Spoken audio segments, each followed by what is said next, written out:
इस वीडियो में हम लैंड रिसोर्स के बारे में पढ़ेंगे।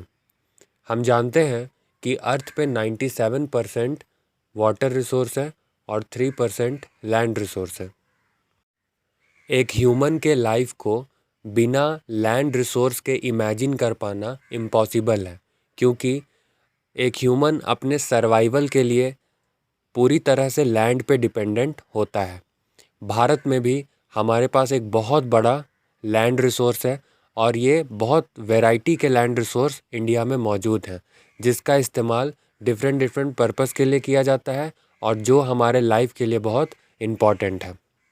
सबसे पहले समझते हैं कि लैंड रिसोर्स का इस्तेमाल बेसिकली किन किन चीज़ों में किया जाता है। सबसे पहली चीज़ है फार्मिंग। हम जानते हैं कि फार्मिंग एक ऐसी एक्टिविटी है जो कि हमें फीड करने के काम में आती है। हम वैरायटी ऑफ क्रॉप्स को उगाते हैं और उसका इस्तेमाल लोग फीडिंग के लिए करते हैं।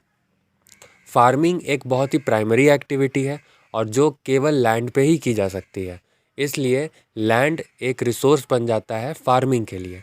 दूसरा है वेजिटेशन। ये भी फार्मिंग से ही जुड़ा हुआ है, जहाँ पर हम अलग अलग तरह के क्रॉप को उगाते हैं और उन क्रॉप्स का इस्तेमाल किया जाता है ह्यूमन सर्वाइवल के लिए। तीसरा है वाइल्ड लाइफ। केवल लैंड रिसोर्स ह्यूमन के लिए ही नहीं होता है, बल्कि वाइल्ड लाइफ यानी कि जो अन्य जीव जंतु हैं और जो पेड़ पौधे हैं, उसको कंजर्व करने का काम, वो जिस जगह पे रहते वो लैंड रिसोर्स ही उनका बेस है। तो वाइल्ड लाइफ के लिए लैंड एक रिसोर्स बन जाता है।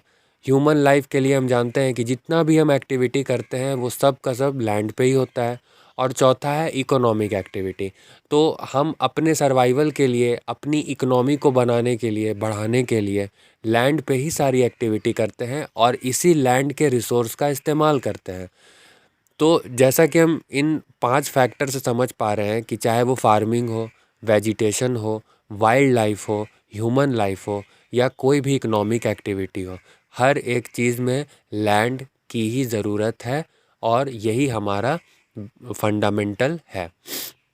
तो इस तरह से हम समझ सकते हैं कि लैंड एक हमारे लिए संपत्ति हो गई। लेकिन ये जो लैंड है ये बहुत लिमिटेड है, यानी ये इंक्रीज़ नहीं हो रहा है, बल्कि ये एक लिमिटेड ही है हमारे पास। तो अगर कोई चीज़ लिमिटेड होती है तो उसका इस्तेमाल भी बहुत स्मार्टली करना पड़ता है। तो लैंड एक लिमिटेड रिसोर्स है जिसके इस्तेमाल करने को लेकर के हमें बहुत ही सजग रहना पड़ेगा। मतलब नीड फॉर प्लानिंग की ज़रूरत है, यानी हमें प्लानिंग करनी होगी कि लैंड का इस्तेमाल किस तरह से किया जाए कि सब लोग उसका इस्तेमाल कर पाएँ और उस पे ज़्यादा खतरा भी ना मंडराए। तो लैंड एक लिमिटेड रिसोर्स है जहाँ पर इस्तेमाल करने के लिए हमें प्लानिंग करनी चाहिए। अब हम पढ़ते हैं कि लैंड भारत के अंदर या पूरी दुनिया में कितने प्रकार के होते हैं। सबसे पहला होता है माउंटेन्स। तो लैंड रिसोर्स हमें दिखते हैं माउंटेन्स पहला। दूसरा है प्लेटू। माउंटेन के बाद दूसरा जो लैंड का टाइप है वो है प्लेटू। तीसरा है प्लेन्स। जैसे कि कोई रिवर जब कहीं से गुजरती है तो उस एरिया जो है वो प्लेन कहलाता है। जैसे बिहार में गंगा रिवर है तो वो जो बिहार है वो अधिकतर प्लेन रीजन है। फिर है आइलैंड, जैसे कि अंडमान निकोबार, लक्षद्वीप। ये ओशन के बीच में जो लैंड रिसोर्स होते हैं, जो ओशन के बीच में जो लैंड्स होते हैं, उसे हम आइलैंड कहते हैं। अब हम समझते हैं एक एक करके कि इंडिया यानी भारत के अंदर माउंटेन कितना है, प्लेटू कितना है, प्लेन्स कितना है। तो प्राइमरली माउंटेन, प्लेटू और प्लेन्स इनका मेजर पार्ट है भारत में। इस चार्ट के माध्यम से हम देख सकते हैं कि 43% प्लेन रीजन है, 30% माउंटेन रीजन है और 27% प्लेटू रीजन है। सबसे पहले बात करेंगे प्लेन रीजन की। प्लेन यानी कि वैसा एरिया जहाँ से कोई रिवर होकर के गुजरा है। तो ये जो प्लेन होता है यहाँ पर एग्रीकल्चर बहुत अच्छा होता है, क्योंकि इस तरह के एरियाज़ में बहुत फर्टिलिटी हाई होती है। सॉइल बहुत अच्छी क्वालिटी का होता है, जिसकी वजह से यहाँ पे तरह तरह की चीज़ें बहुत आसानी से उग जाती हैं। जैसे बिहार रीजन में राइस एंड वीट, इन दो चीज़ों को बहुत भारी मात्रा में उगाया जाता है और उसको पूरे भारत में भेजा भी जाता है। तो इससे हम समझ सकते हैं कि जो प्लेन रीजन होता है वहाँ पे एग्रीकल्चर एक्टिविटी बहुत ज़्यादा होती है। दूसरा है माउंटेन रीजन।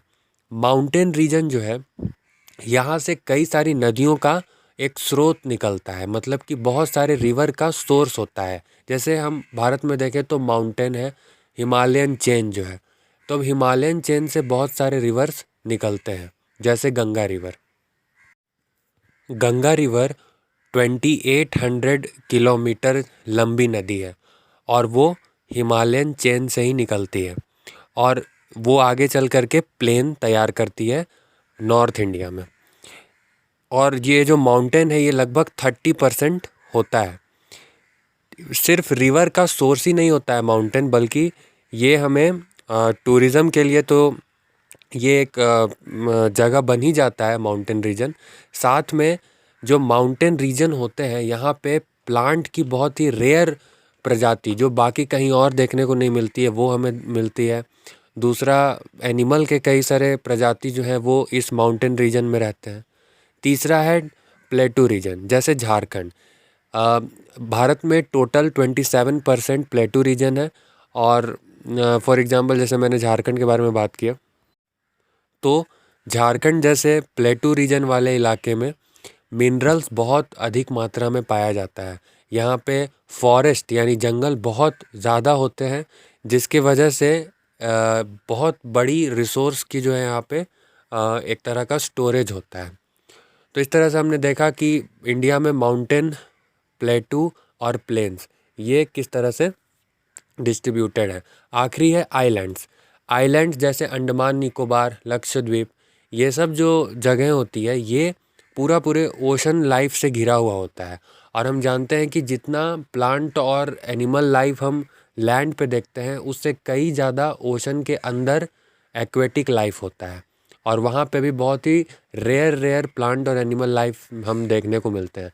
प्लस अभी अगर आइलैंड पे देखें तो आइलैंड पे भी बहुत ही वैरायटी का वाइल्ड लाइफ देखने को मिलता है जो खुद में एक रिसोर्स होता है।